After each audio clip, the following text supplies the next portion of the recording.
औलाद इतनी फर्मा बरदार होगी कि लोग रश करेंगे। बिस्मिल्लाहिर्रहमानिर्रहीम।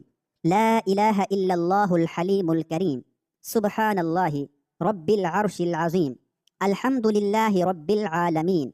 अस्अलुका मूजिबाति रहमतिक व अज़ाइम मग़फ़िरतिक वल इस्मत मिन कुल्लि ज़ंब वल गनीमत मिन कुल्लि बिर वस्सलामत मिन कुल्लि इस्म।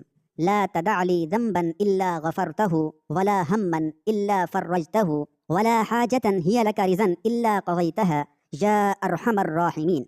हदीस में है कि जिस शख्स को अल्लाह ताला से कोई ख़ास हाजत या उसके किसी बंदे से कोई ख़ास काम पेश आ जाए तो उसको चाहिए कि खूब अच्छी तरह वुज़ू करे, फिर 2 रकत अपनी हाजत की नीयत से नमाज हाजत पढ़े।